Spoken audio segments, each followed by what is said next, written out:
오늘은 시편 5편 말씀을 함께 생각해 보도록 하겠습니다. 시편 5편 1절부터 12절까지 말씀 제가 봉독해 드리겠습니다. 여호와여, 나의 말에 귀를 기울이사 나의 심정을 헤아려 주소서. 나의 왕 나의 하나님이여, 내가 부르짖는 소리를 들으소서. 내가 주께 기도하나이다. 여호와여, 아침에 주께서 나의 소리를 들으시리니 아침에 내가 주께 기도하고 바라리이다. 주는 죄악을 기뻐하는 신이 아니시니 악이 주와 함께 머물지 못하며 오만한 자들이 주의 목전에 서지 못하리이다. 주는 모든 행악자를 미워하시며 거짓말하는 자들을 멸망시키시리이다. 여호와께서는 피 흘리기를 즐기는 자와 속이는 자를 싫어하시나이다. 오직 나는 주의 풍성한 사랑을 힘입어 주의 집에 들어가 주를 경외함으로 성전을 향하여 예배하리이다. 여호와여, 나의 원수들로 말미암아 주의 의로 나를 인도하시고 주의 길을 내 목전에 곱게 하소서. 그들의 입에 신실함이 없고 그들의 심중이 심히 악하며 그들의 목구멍은 열린 무덤 같고 그들의 혀로는 아첨하나이다. 하나님이여, 그들을 정죄하사 자기 꾀에 빠지게 하시고 그 많은 허물로 말미암아 그들을 쫓아내소서.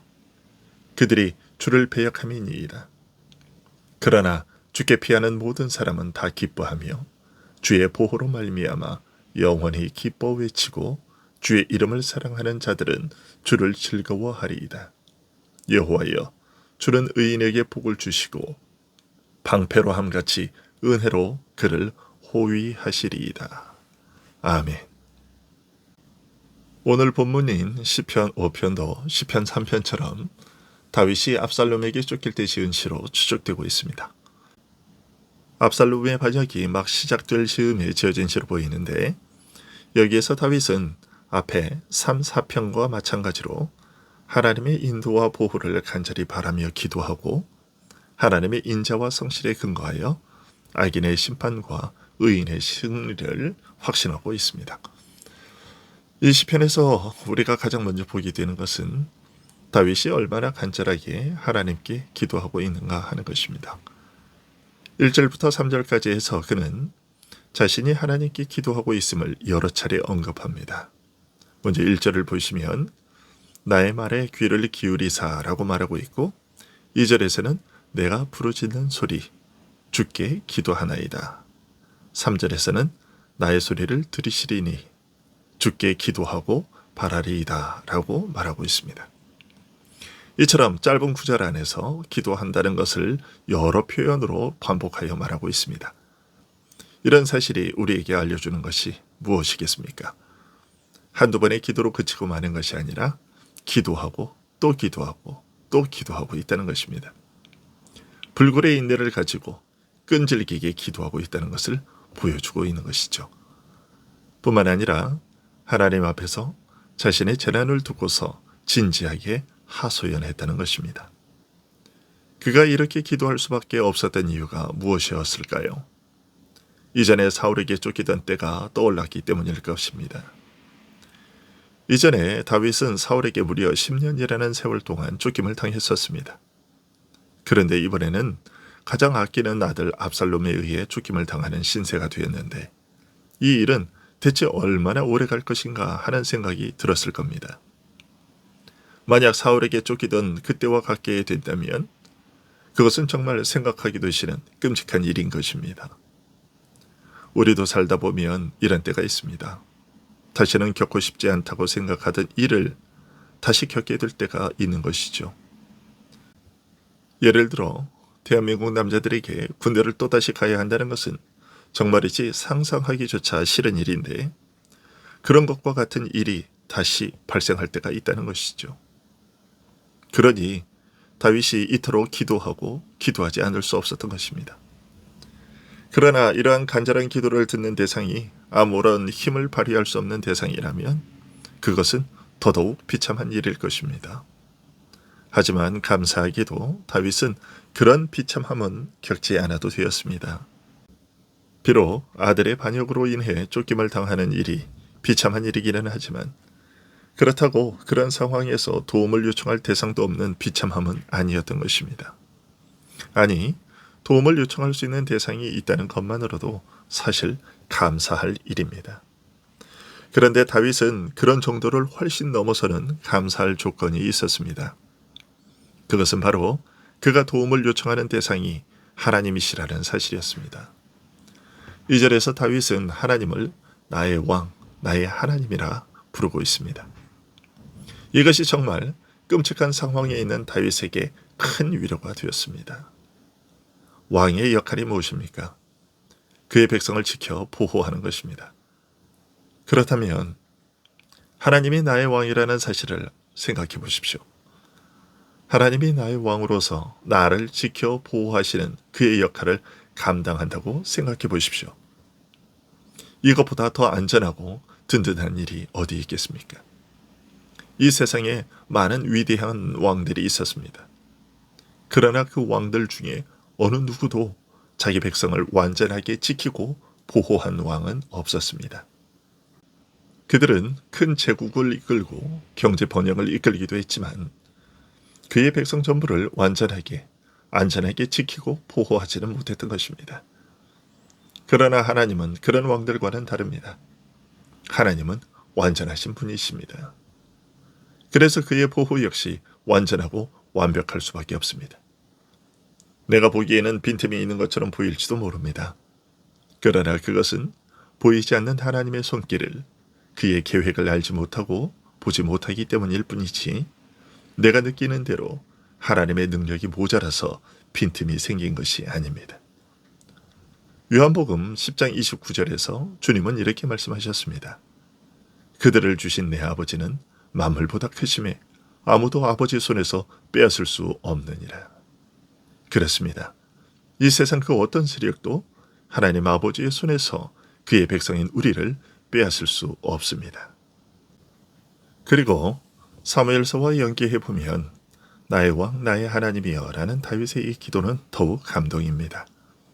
다윗은 이스라엘의 왕이었습니다.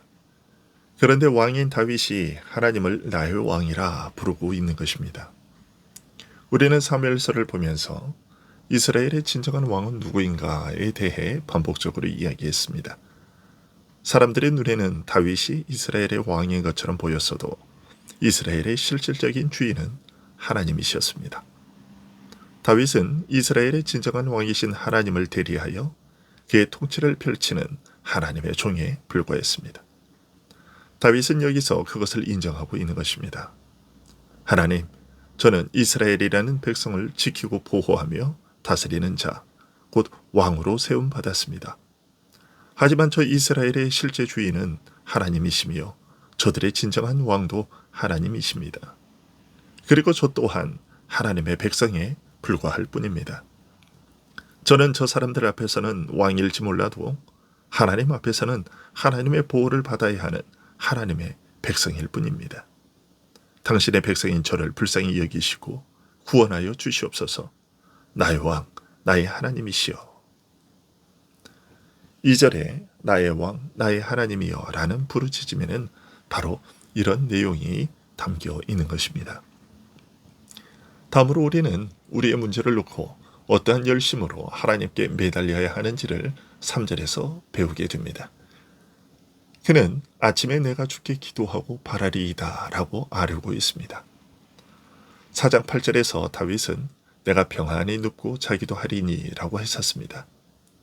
하나님의 보호하심을 신뢰하였기에 위기의 상황 중에서도 마음 편히 누워 잘 수 있었다고 말합니다. 그런데 밤에는 그렇게 또 평안히 잠을 잘지라도 아직 문제가 해결되지 않은 상황에서는 아침에 일어나게 되면 그 문제를 또 하나님께 내어 맡기고 도움을 호소하는 것입니다. 이것은 하나님을 신뢰하지 못하기 때문이 아니라 오히려 그 반대인 것입니다. 우리는 종종 어떤 문제를 가지고 한번 기도하고 그에 대해서는 더 이상 신경 쓰지 않고 같은 문제로 다시 기도하지 않는 것을 믿음이 좋은 것이라고 생각하기 쉽습니다. 하지만 그렇지 않습니다. 문제가 해결될 때까지 그 문제를 붙들고 하나님께 계속해서 아뢰는 것은 내가 지속적으로 하나님을 신뢰하고 있음에 대한 표현인 것입니다. 우리에게는 이 두 가지가 병존하는 것입니다. 하나님의 지켜주심을 믿고 밤에는 평안히 잠을 자면서도 아직 그 문제가 해결되지 않았으니 아침에 눈을 뜨면 그 문제의 해결자이신 하나님께 다시 도움을 호소하는 것입니다. 다윗이 이처럼 하나님께 지속적으로 호소하며 매달릴 수 있었던 이유는 무엇일까요? 그것은 하나님의 속성 때문이었습니다. 4절부터 6절의 말씀이 그것을 보여주고 있습니다. 주는 죄악을 기뻐하는 신이 아니시니 악이 주와 함께 머물지 못하며 오만한 자들이 주의 목전에 서지 못하리이다. 주는 모든 행악자를 미워하시며 거짓말하는 자들을 멸망시키시리이다. 여호와께서는 피 흘리기를 즐기는 자와 속이는 자를 싫어하시나이다. 하나님은 죄악을 심판하시는 공의로우신 분이시기 때문에 불의한 자들로부터 건져주시기를 기도할 수 있었던 것이고, 하나님은 교만한 자를 싫어하시기 때문에 하나님이 왕이라는 사실을 인정하지 않는 자들로부터 자신을 건져주시도록 기도할 수 있었던 것입니다. 하나님은 진실하신 분이시기에 거짓으로 괴계를 꾸미며 반란을 일으키는 자로부터 자신을 지켜주시도록 호소할 수 있었던 것입니다. 이것은 시편 1편에서 서론으로 제시된 내용과 일치합니다.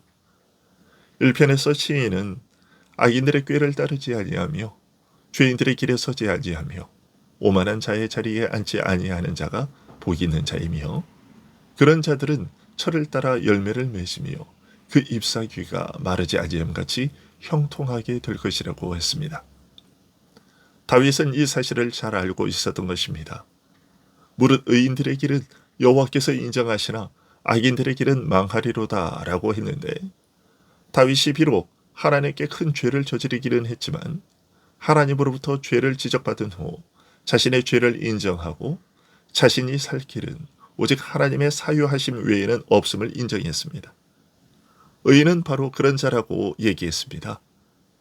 성경에서의 의인은 죄를 짓지 않는 자가 아니라 자신이 죄인임을 알고 오직 하나님의 긍휼하심에 의한 사유하심을 믿고 의지하는 자입니다.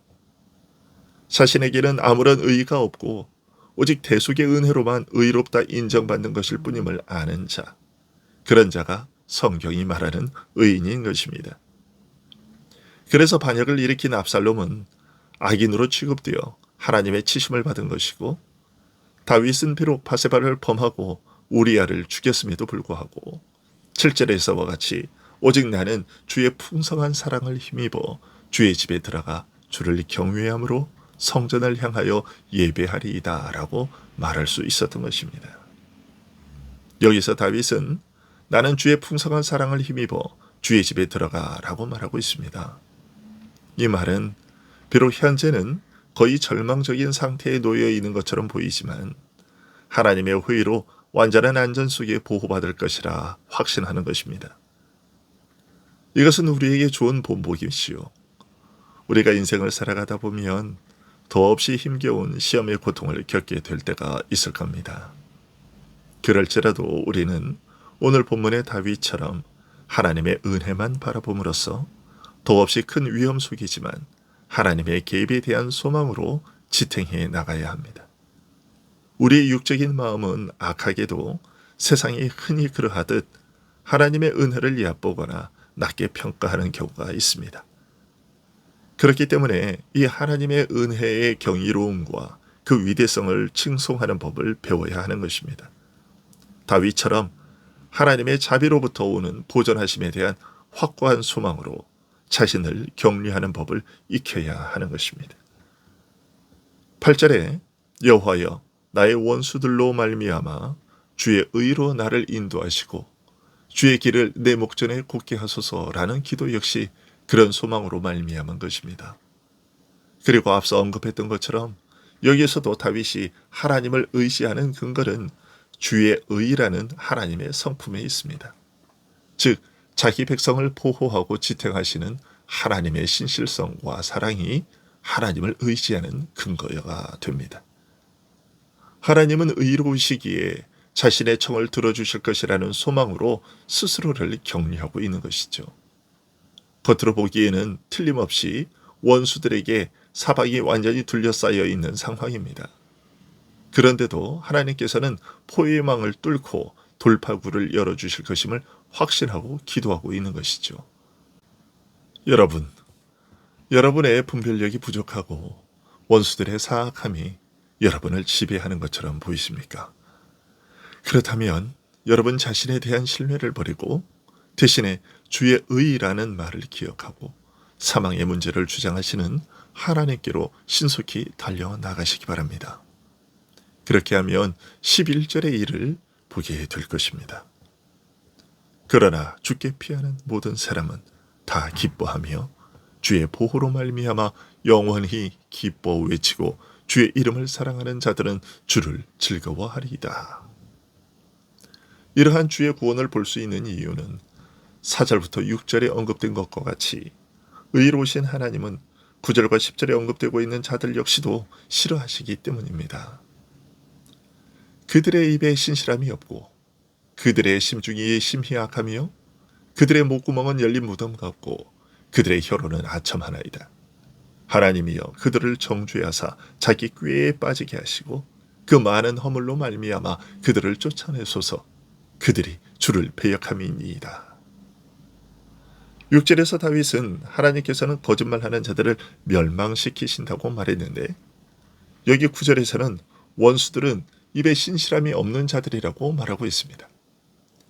여기서 언급되고 있는 신실함이라는 말은 견고하게 세워져 고정되어 있는 것을 말합니다. 그런데 원수들의 입에는 이런 것이 없습니다.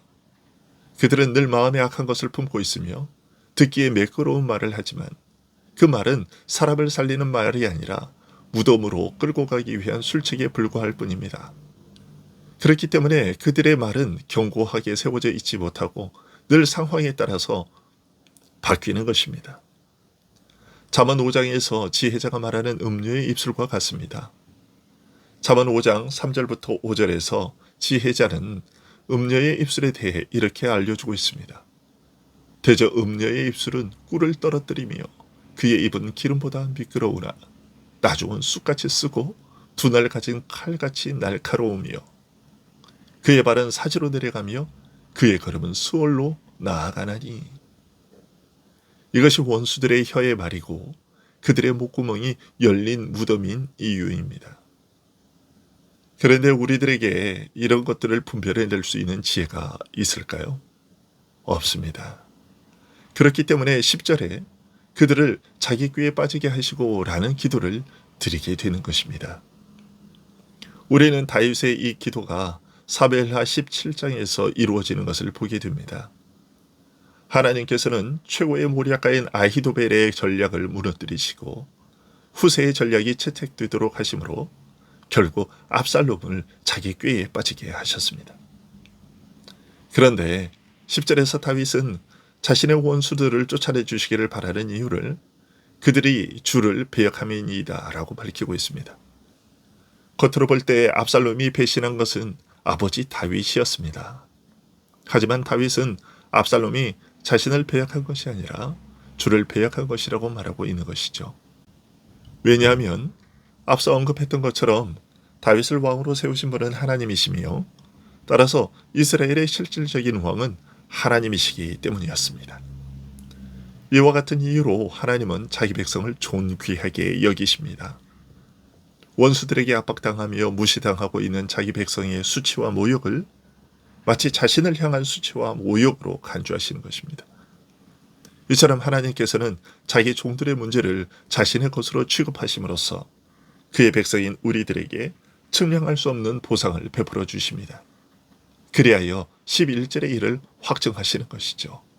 즉 주께 피하는 자들은 누구든지 주의 보호로 말미암아 기뻐 외치며 주의 이름을 즐거워하게 하신다는 것을 확증하십니다.